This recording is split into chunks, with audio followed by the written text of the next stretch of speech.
for us to invite for the inaugural address of this Tax Congress by the chair, that is Honorable Justice Manmohan, Judge High Court of Delhi. I request you to please join us on the dais and deliver the inaugural address. Welcome, sir.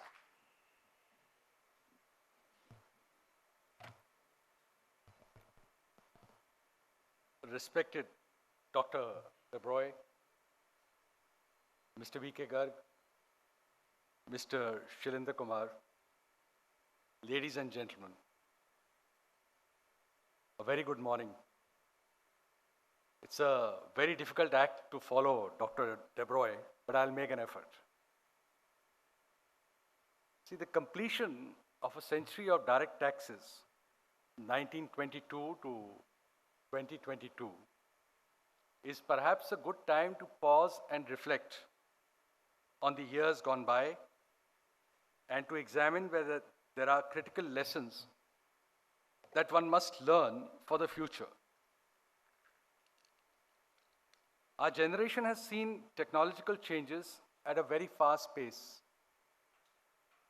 In just 3 decades, the computers, the mobile phones, the internet have transformed every facet of our life.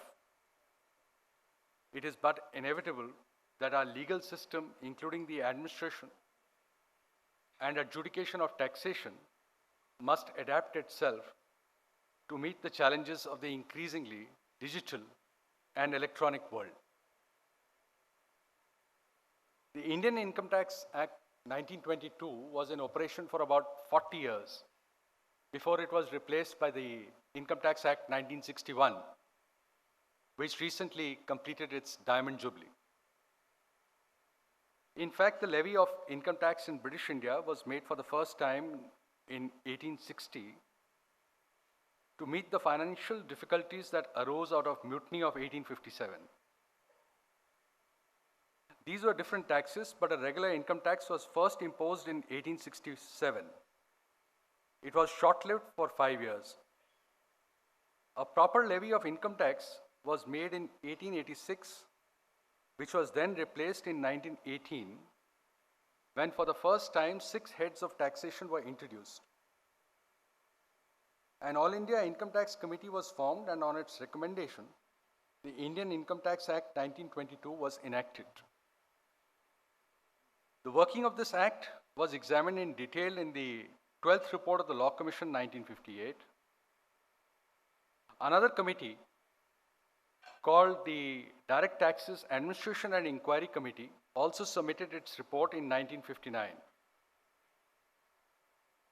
Based on these recommendations and to streamline numerous amendments that had been made in the 1922 Act, the present Income Tax Act 1961 came into force. Keeping in mind the numerous amendments that have been and continue to be made in the 1961 Act, it is perhaps impossible to expect any tax law that is simple. In the introduction to the first edition of Kanga and Palkiwala's book, known as the Law and Practice of Income Tax, it was stated that in the law of income tax, the main principles are fairly simple, but the whole difficulty arises in their application. What was stated in the 1950 continues to be true to this day. Over the last century, the important issues that have arisen for consideration before the legislature and the judiciary have changed considerably. For instance, in 1947, a levy was made on capital gains for the first time, and this led to a substantial amount of litigation as to what amounted to transfer of property. Immediately after the introduction of the 1961 Act, the litigation was primarily focused on what constituted income, the difference between a revenue and a capital receipt, and expenditures that were allowable as deductions. It is significant to note that now several other branches of law have developed through the judicial rulings on income tax. In fact, in the Madras Bar Association case in 2014, the Supreme Court noted that as many as 12 branches of law had to be taken into account while deciding the tax-related disputes. These included personal law, company law, contract law, and laws relating to property, trust, societies, and intellectual property. With the increased expansion of international trade and commerce after the Second World War, the taxation of cross-border transactions became a critical challenge for both Parliament and courts. It is a fundamental rule of international taxation that every nation has a sovereign right to impose tax on the global income of its residents and on income that accrues or arises within its territorial limits. These twin rights are referred to as the residence-based or source-based taxation. Once again, there is little difficulty in deciding whether a particular income actually accrues or arises in the territory of India.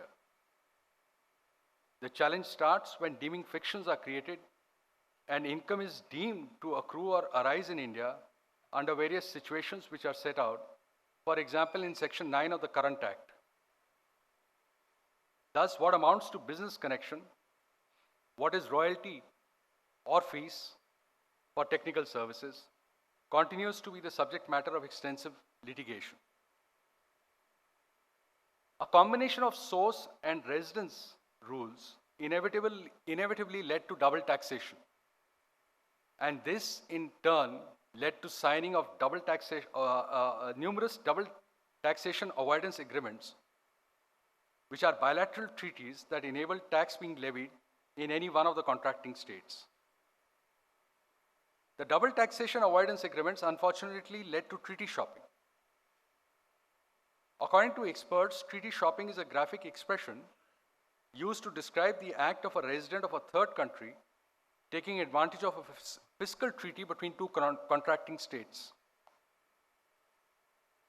The beginning of the present century saw numerous measures to include in the tax net income which arose out of business activities, not necessarily in India, but out of activities that had economic nexus with India.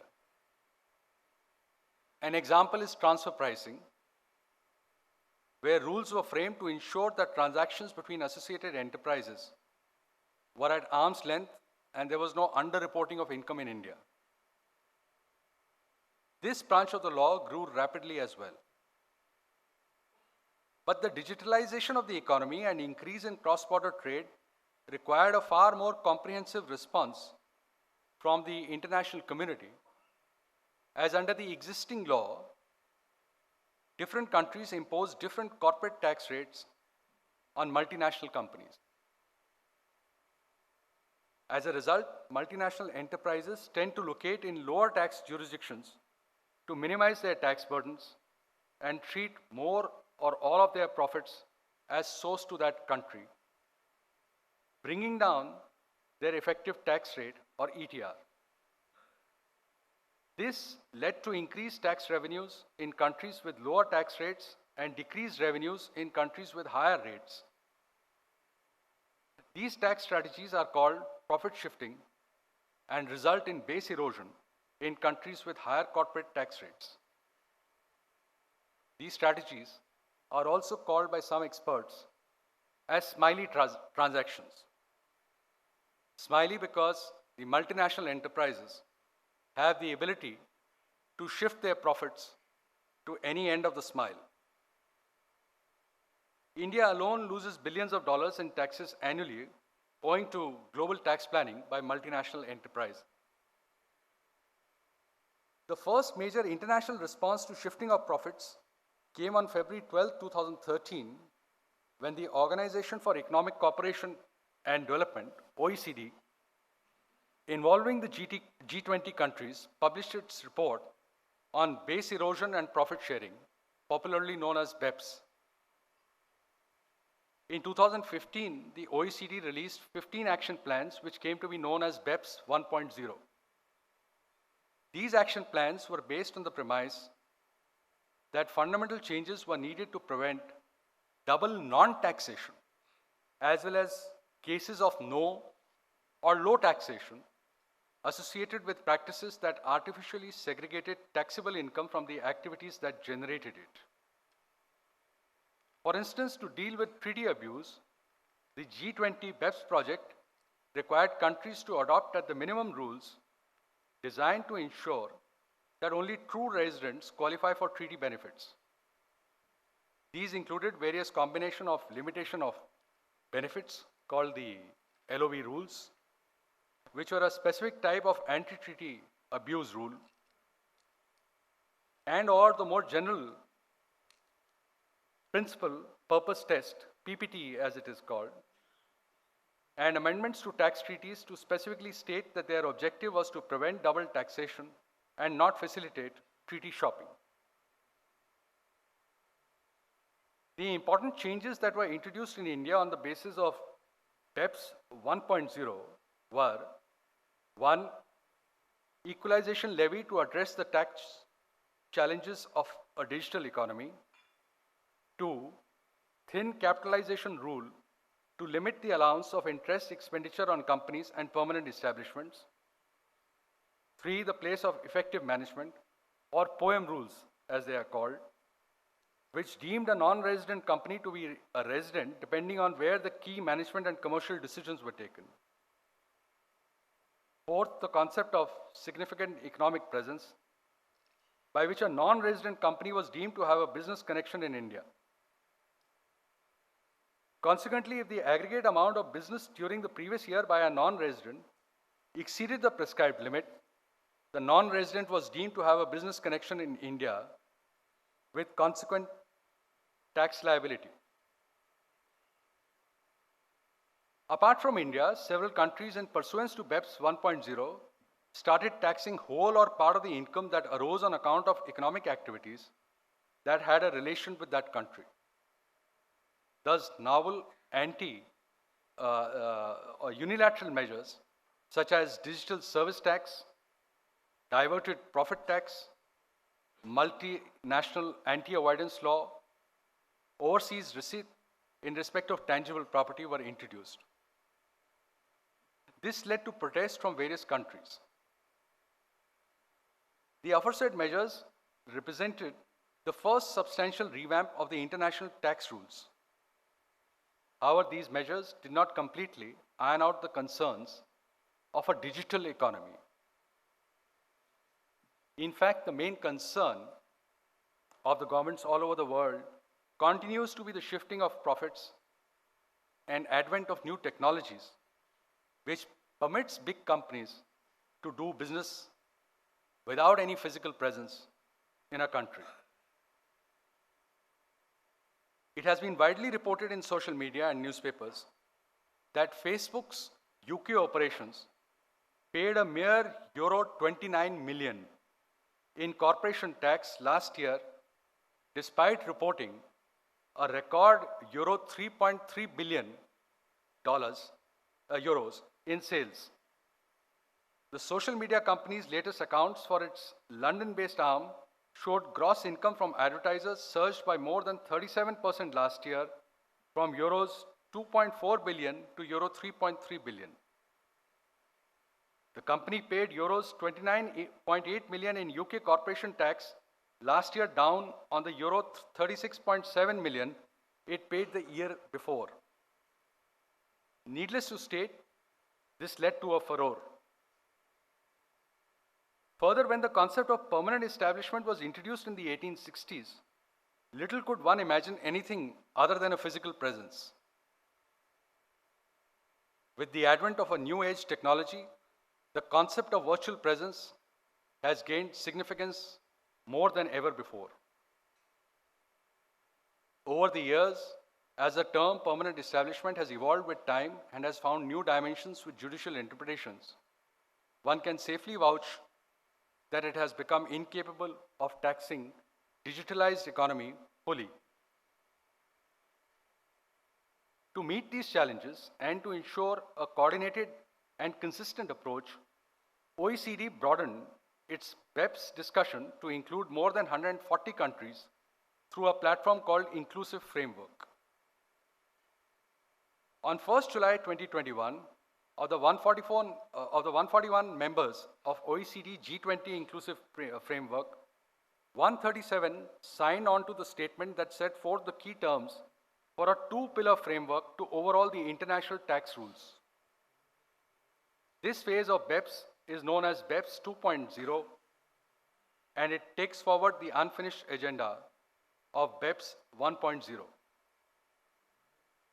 Pillar 1 of BEPS 2.0 seeks to expand taxing rights of market jurisdictions.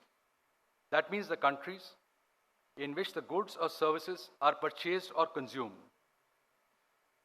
It reallocates 25% of global profits in excess of 10% of global revenue.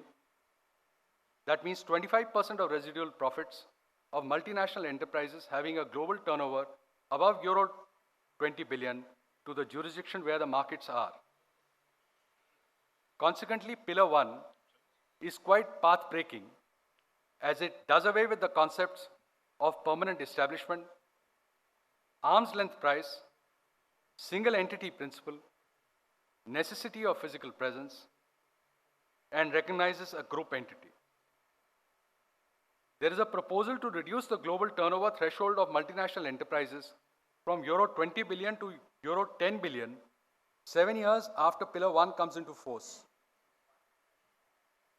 Pillar 2 introduces a global minimum tax of 15% for affected multinational enterprise groups via the global anti-base erosion model rules. If an affected multinational enterprise has an ETR of less than 15% in tax havens at the group level, other jurisdictions can top up tax equal to the difference between the taxpayer's ETR and 15% minimum rate under the income inclusion rule. Though a political agreement has been received from 137 countries, the framework still needs to be delivered on a country-by-country basis. According to an estimate by the OECD, Pillar 1 could see over $100 billion reallocated to the market jurisdictions, like India, while Pillar 2 may help generate more than $150 billion in new tax revenues globally. Many experts also believe that most forms of equalization levy and unilateral measures will go away once Pillar 1 is implemented. The outcome of BEPS 2.0 is expected to be good for most nations. Pillar 1 of the BEPS 2.0 model has been described by many as a fundamental reallocation of taxing rights after the 1920s. Many experts believe that India has participated very actively in BEPS 1.0 and 2.0 as the country has realized that century-old tax principles are no longer fit for the 21st century economy. While the changes in international taxation will certainly have far-reaching consequences, the changes that have taken place in our tax administration have been of no less significance. For the first time, assessments are now completed in a faceless manner, and even the first appeal to the Commissioner is faceless. These statutory provisions seek to employ artificial intelligence in the hearing and disposal of assessment and appeals. It will be interesting to see how effective the new system is. Information sharing arrangements between India and other countries has vastly improved, and these arrangements ensure that the Indian tax authorities automatically receive information of Indian residents who have assets in foreign jurisdictions or information about multinational enterprises allocating profits abroad. The executive must ensure that there is trained manpower, sufficient systems, infrastructure, and capabilities to analyze such information to reap the true benefits of this flow of information in a timely and focused manner. There is also growing need for the Indian tax administration to balance its efforts to collect taxes while at the same time recognizing the need for India to remain the favored investment and FDI destination. While BEPS 2.0 may reduce the room for tax competition among countries, it does not reduce competition for investment. We will need to strengthen non-tax factors and reinvest to stay competitive in our post-BEPS 2.0 world. Certainty, consistency, transparency, uniformity, accountability, and a broader consultative impact analysis for changes in law should be the touchstone for changes in tax policy. We must, however, not forget that there are certain universal and timeless principles that will always prevail. The famous dictum of Justice Rowlett that there is no equity about tax is not entirely true. There may be no equitable consideration when a statutory provision is clear, but equity, fairness, and justice have vital roles to play in the implementation and the administration of any tax system.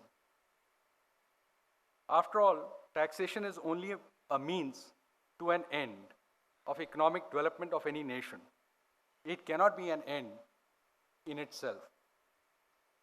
Equally important is the role of tax professionals who must shun artificial devices and any kind of planning that amounts to tax evasion. It is hoped that in the years ahead, the Citizens' Charter is implemented in letter and spirit by the Tax Department, and that the assessees and tax professionals are equally mindful of their duty of being honest taxpayers.